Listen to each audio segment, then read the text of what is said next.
Good morning, student. In our previous lecture, we have learned a statement of law. Yes, other thing being constant, higher the price of commodity, more the quantity supply, and lower the price of commodity, less in the quantity supply. Yes, means क्या देखा हम लोगों ने कि मेरी price increase हो रही है तो मेरा सप्लाई भी इंक्रीज हो रहा है, मेरी प्राइस डिक्रीज हो रही है तो मेरा सप्लाई भी क्या हो रहा है, डिक्रीज हो रहा है। ये हम लोगों ने प्रीवियस लेक्चर्स में देखा था, स्टेटमेंट देखा, उसके बाद हम लोगों ने शेड्यूल देखा, डायग्राम देखा, उसका एक्सप्लेनेशंस देखा, अजम्पशंस देखे, अजम्पशंस के मिनिमम हम लोगों ने 7 पॉइंट्स देखे, constant cost of production, constant technique of production, no change in weather condition, no change in government policy, no change in transport cost, no change in price of other goods remaining cost, no change in acceptations. इतने 7 points assumptions के देखे थे. Today we will start a new point, that is acceptations. Yes, exception to the law of supply. Yes, exception मतलब क्या है कि not applicable है, जो असम्पशंस दिए गए उसे हम लोग एप्लीकेबल नहीं है। First point, supply of labour. Labour supply is the total number of hours that worker to work at a given wages rate. It is presented graphically by a supply curve. In case of labor, as a wages rate is rise, the supply of labor hours of work would increase. So, supply curve slope upward. Supply of labor hours of work fall with a further rise in a wages rate, and supply curve of labor bent backward. This is because the worker would prefer initiate the wages after receiving higher amount of wages. Thus, after certain point when wages is rate is rise, the supply of labor tend to fall. Yes, explanation में क्या बोला है कि labour supply, यहाँ पे supply में आपको एक एग्जांपल दिया, लेबर मतलब कौन, worker. Labour supply is the total number of hours. Labour supply क्या किसके ऊपर डिपेंड करता है, total number of hours that worker to work at a given wages rate. Yes, आप लोगों ने देखा होगा कि जो वर्कर मजदूर लोग रहते हैं उनका एक टाइमिंग रहता है, उसी टाइम पे वो आते हैं, काम करते हैं, टाइम ख़त्म हो जाता है, अपना पैकअप करते हैं, पैसा लेते हैं, चले जाते हैं. मतलब एज अ वर्कर को डेली बेसिस पे क्या मिलता है, वेजेस मिलता है. यस, वो सुबह 10 बजे 9 बजे आते हैं या 10 बजे आते हैं और शाम को 6 बजे चले जाते हैं. उनका वो टाइमिंग फिक्स रहता है, उसी के टाइम में वो अपना काम करते हैं और चले जाते हैं. Yes, it is represented graphical by the supply curve. आप सप्लाई कर्व देखेंगे. इन केस ऑफ लेबर, मतलब in case of labour as the wages rate rise, उनका वेजेस रेट मतलब उनकी वेजेस क्या हो गया, बढ़ गया, इंक्रीज हो गया. The supply of labour hours of work would increase. तो उनका काम करने का टाइमिंग भी क्या होना चाहिए, बढ़ना चाहिए. उनका पगार तो बढ़ गया बट उसके साथ साथ काम करने का टाइमिंग भी क्या होना चाहिए, बढ़ना चाहिए. Yes, would increase. So supply curve sloop upward, मतलब उनका वेजेस बढ़ चुका है, काम करने का टाइमिंग भी बढ़ चुका है, तो सप्लाई कर्व क्या हो रहा है, स्लूप अपवर्ड. क्योंकि हमें लॉ, स्टेटमेंट ऑफ लॉ क्या बोल रहा है कि higher the price of commodity more the quantity supply, मतलब मेरी प्राइस बढ़ रही है तो सप्लाई भी बढ़ना चाहिए. ये हमें लॉ, स्टेटमेंट ऑफ लॉ बोल रहा है. सो supply curve sloop upward. Supply of labour hours of work fall with a further rise in wages rate, and supply curve slope bent supply curve of labour bend backward. Yes, यहाँ पे क्या बोला है कि supply of labour, जो supply of labour है, hours of work है, is fall, मतलब उसका काम करने का टाइमिंग जो है वो क्या हो गया, कम हो गया। वो क्या हो गया, मतलब सुबह 10 बजे से 6 बजे तक, 9 बजे से 6 बजे तक करते थे, अभी कितने 10 बजे से 6 बजे तक, मतलब उनका काम करने का टाइमिंग क्या हो गया, 1 घंटा कम हो गया। With a further rise in wages rate, but उनका वेजेस रेट क्या, उनकी पगार क्या हो चुका है, बढ़ चुका है, बट उनका काम करने का टाइमिंग क्या हो गया, कम हो चुका है। पगार इंक्रीज हुआ है बट टाइमिंग क्या हो गया, डिक्रीज हो गया। तो supply curve of labour bend, तो यहाँ पे सप्लाई कर्व क्या हो रहा है, स्लोप अपवर्ड था, तो अभी क्या हो गया, बेंड हो जाएगा और डाउनवर्ड हो जाएगा, बेंड होके डाउनवर्ड हो रहा है। This is because worker would prefer to work after receiving higher amount of wages. यहाँ पे क्या कर रहा है, वर्कर क्या कर रहा है, ज़्यादा अमाउंट यहाँ पे रिसीव कर रहा है। After a certain point when wages rate rise the supply of labour tend to fall, the supply of labour यहाँ पे क्या हो रहा है, फॉल हो रहा है। It can be explain with the help of the backward bending supply curve table number 4.4 and figure number 4.5 explain the backward bending supply of labor। yes, backward bending supply curve slope upward हुआ था, वो backward bending हो रहा है and supply curve of labor। ये कैसे, ये हम लोग शेड्यूल और डायग्राम देखेंगे तभी हमें पता चलेगा। नेक्स्ट पेज पे दिया है, page number 40। Yes, page number 41 पे आपको दिख रहा है क्या बोला है। Yes, labour supply schedule wages rate per hours of work per day, total amount of wages. Yes, वो कितना आवर्स काम करता था, 100, और hours of the per day कितना, 5। Total amount of wages multiply करेंगे तो वेजेस कितना, 500। यस, उसके बाद वेजेस रेट क्या हो गया, इंक्रीज हो गया, 200 हो गया। तब उसका working hours work per day वो 7 घंटा। पहले वो कितना, वेजेस रेट कितना था, पर घंटा उसको कितना मिलता था, 1 घंटा काम करेगा तो 100 रुपीज़ मिलेगा, वैसे उसको 100 रुपीज़ 1 घंटे का मिलता था। तो कितने घंटे वो पर डे में, 5 घंटे उसने काम किया। कितना आज काम किया, 5 मतलब 1 घंटे के लिए 1, तो 5 घंटे के लिए 500।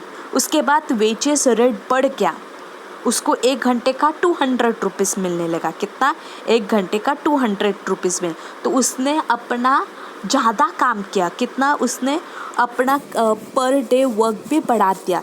5 घंटा करता था, उसने 7 घंटा किया, मतलब ओवर टाइम भी किया। तो उसने ओवर टाइम भी किया, तो उसको 200 1 घंटे के लिए, तो 7 घंटे के लिए 200 कितना, 1400 मिल रहा है।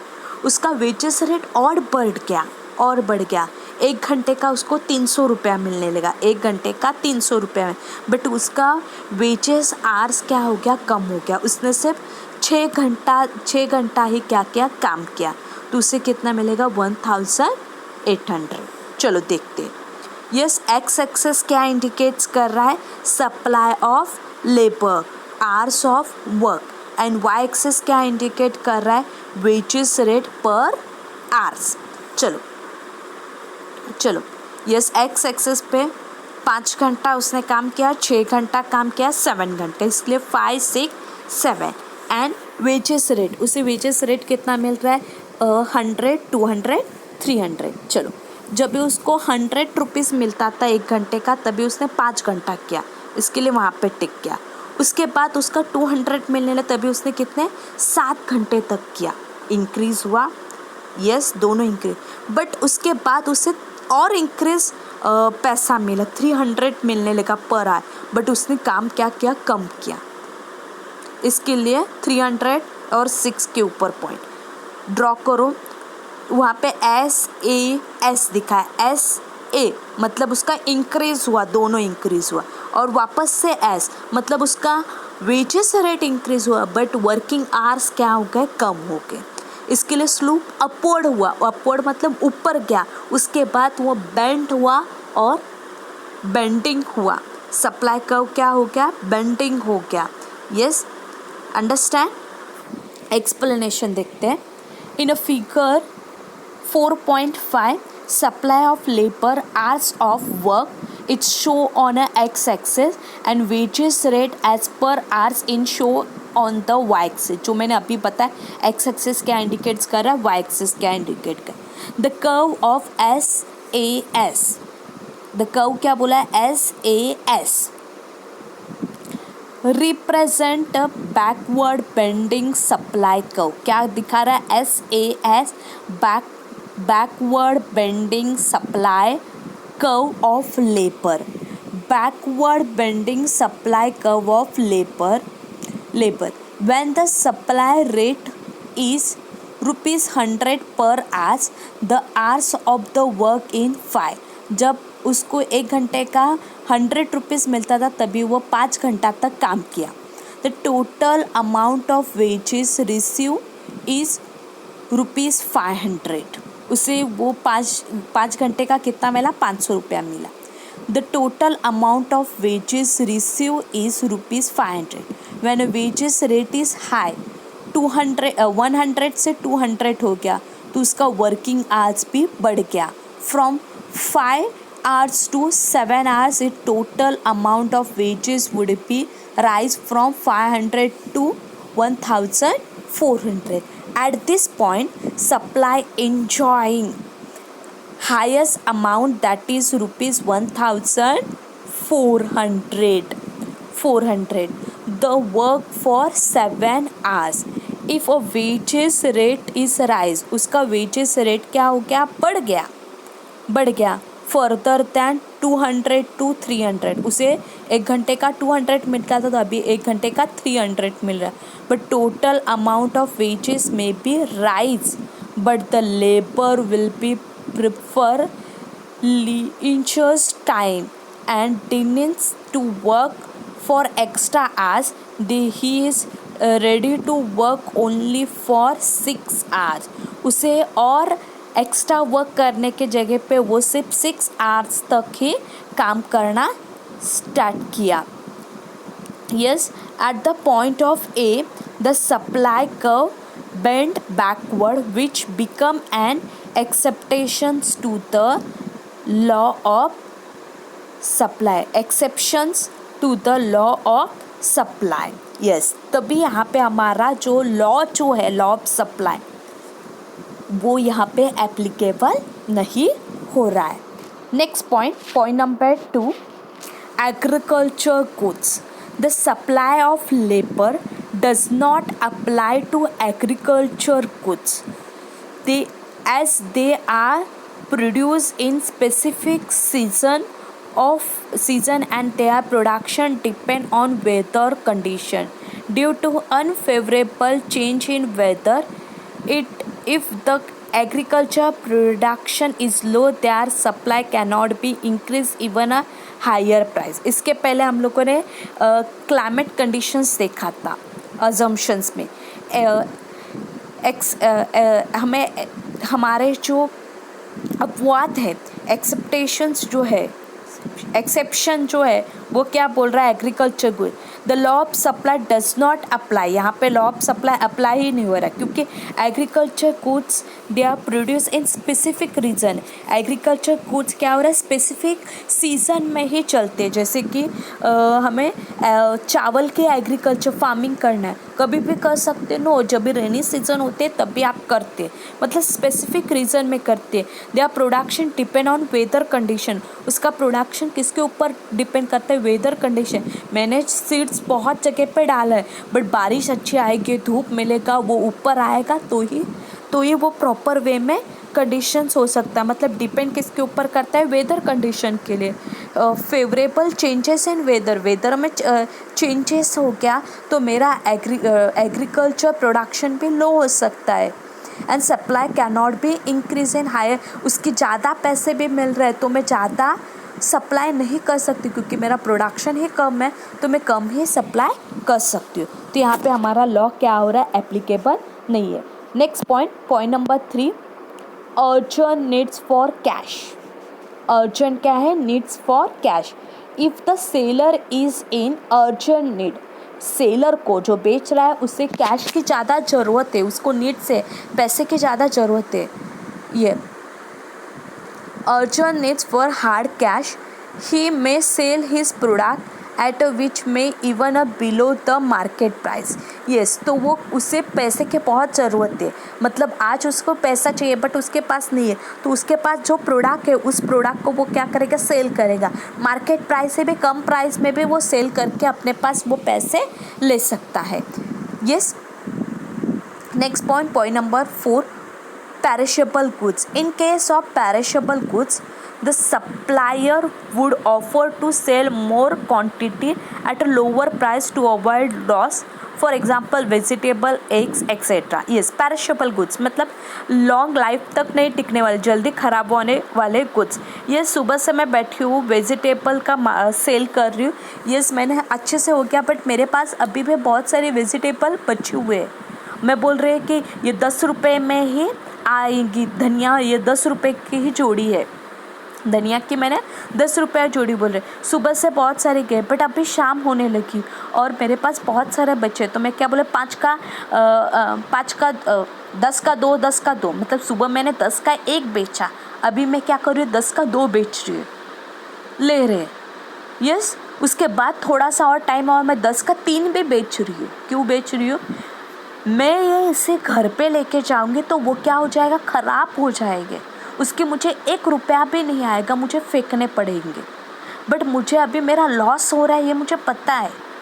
10 का मुझे 1 बेचना था बट अभी मुझे लॉस हो रहा है, ये मुझे भी पता है, तो भी मैं 10 का 3 बेच रही हूँ। मेरा वेस्ट होने से मेरे पास कुछ ना मिले, उससे अच्छा थोड़ा तो मिल रहा है। यस, वही है अवॉइडिंग लॉस, वो अपना क्या कर रहा है, लॉस अवॉइड कर रहा है और लो प्राइस में भी वो अपने गुड्स को क्या कर रहा है, सेल कर रहा है। सेल मोर, ज़्यादा वो सेल कर रहा है, quantity at a lower price, उसको कम प्राइस में मिल रहा है तो भी वो सेल कर रहा है, क्योंकि बिकॉज पैरिशेबल गुड्स है, वो ख़राब होने वाले। For example vegetable and eggs. Next point number 5, rare goods. The supply of rare goods cannot be increased or decreased according to its demand. Even the price is right, supply remaining unchanged. For example, rare painting, old coin, authentic goods, etc. Rare. Yes, क्या बोला है कि rare goods. Rare मतलब बहुत कम time पे मिलने वाले, rare case में मिलने वाले goods कैनॉट बी इंक्रीज और decrease according to its demand. उसकी प्राइस इंक्रीज हो गई, प्राइस डिक्रीज हो गई तो उसका कोई भी डिपेंड नहीं, उसका क्या डिपेंड करता है, डिपेंड किसके ऊपर डिपेंड करता है कि उसका डिमांड कैसा है। यस, मेरे पास बहुत सारे पेंटिंग है, पेंटिंग के मैंने प्राइस बढ़ा दी तो कोई लेने वाला है, ऐसा बिल्कुल भी नहीं। प्राइस उसकी कम की तो भी कोई लेना है, जब भी कोई मार्केट में उसका डिमांड रहेगा तो ही वो हाई प्राइस में भी रहेगा तो भी परचेस करेगा और लो प्राइस में रहेगा तो भी वो परचेस करेगा। यस, उसके बाद क्या बोला है कि for example rare paintings, old coin. Yes, market में ओल्ड कॉइन है, अभी कोई नहीं ले रहा है, मैं कम प्राइस में बेच रही हूँ, बट आपको प्रोजेक्ट दिया, कॉइन के बारे में आपको प्रोजेक्ट दिया तो आप सब खरीद लेंगे कि नहीं खरीदेंगे। Yes, understand. यहाँ पे आपको 5 पॉइंट्स दिए हैं, एक्सेप्शंस के 5 पॉइंट्स है। First one is agriculture. First point क्या है आपका, first point is supply of labour, second is agriculture goods, third is urgent needs for cash, fourth is perishable goods, fifth is rare goods। 5 points अच्छे से diagrams देखो, schedule देखो और exceptions को read करो अच्छे से, अजम्पशंस को रीड करो। Okay, bye, thank you. Next point, next lecture. Okay, bye.